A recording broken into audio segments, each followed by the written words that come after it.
সম্মানীয় শিক্ষিকা এবং শিক্ষকবৃন্দকে আমার আন্তরিক শুভেচ্ছা জানালাম এবং সবাই উপস্থিত আমার স্নেহের ছাত্রছাত্রীদের জানাই আমার ভালোবাসা। আজ কন্যাশ্রী দিবস অর্থাৎ 14ই আগস্ট। মাননীয় মুখ্যমন্ত্রী মমতা বন্দ্যোপাধ্যায় 2013 সালে 14ই আগস্ট এই দিনটাতে কন্যাশ্রী দিবস হিসাবে প্রথম উদযাপন করেছিলেন। তারপর থেকে প্রতি বছর প্রতিটি সরকারি স্কুল, কলেজ এবং শিক্ষা প্রতিষ্ঠানগুলিতে আজকের দিনটাতে কন্যাশ্রী দিবস উদযাপন করা হয়ে থাকে। কন্যাশ্রী, তোমরা সকলেই সবার মধ্যে এই কথাটা প্রায় শুনতে পাচ্ছ, কন্যাশ্রী। কন্যাশ্রী কি? কন্যাশ্রী হলো একটি আর্থিক সহায়তা দানকারী একটি প্রকল্প। এটির সূচনা হয় মূলত বাল্য বিবাহ প্রতিরোধের উদ্দেশ্যে। দেশের একটা বিরাট অংশের নারীরা এখনো তাদের শিক্ষা সম্পূর্ণ করতে পারে না। এর কারণ কি জানো? এর কারণ হলো বাল্য বিবাহ।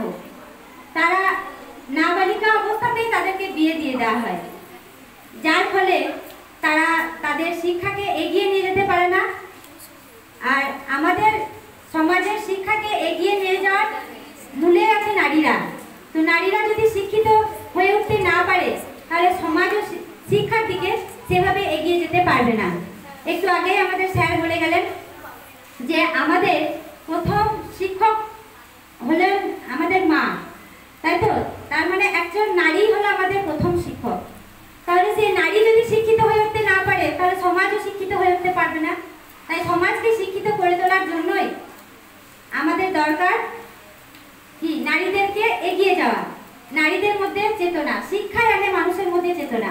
সেই চেতনা, শিক্ষা মানুষের মধ্যে সেই চেতনাকে জাগ্রত করে। তাই নারীদেরকেও এই চেতনা জাগ্রত করবে যে আমরা আর কোনো কিছুতে পিছিয়ে থাকবো না, আমরা এগিয়ে যাব।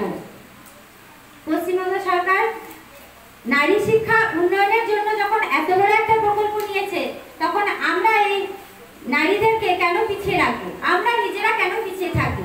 আমরা এগিয়ে যাব, তাই তো? দেখো, নারী শিক্ষা উন্নয়নের জন্য এই যে পশ্চিমবঙ্গ সরকার যে আর্থিক অনুদানের যে ব্যবস্থাটা করেছে, এই অনুদান মূলত দু রকমের। যদিও আমাদের স্যার বললেন তোমাদের কাছে যে এই অনুদান দু রকমের, তবে আরেকটা আছে স্যার যেটা বললেন K3 কথা। এই আমাদের এই কন্যাশ্রী প্রকল্পের আওতায় পড়ে 13 বছর প্লাস বয়স থেকে 18 বছর পর্যন্ত বয়সের যারা হয়, যে সমস্ত শিক্ষার্থীরা, তারা এই কন্যাশ্রী আওতার মধ্যে পড়ে। এই আর্থিক অনুদান আমি বললাম যে দু রকমের। সেটা হচ্ছে আমাদের স্কুল লেভেলের দু রকমের। সেটা হচ্ছে যে 13 বছর বয়স থেকে প্রতি বছরে 1000 টাকা করে পাওয়া যায়, সেটা হলো K1। আর 18 বছর বয়সে এককালীন সেটা পাওয়া যায় 25,000 টাকা, সেটা হলো K2।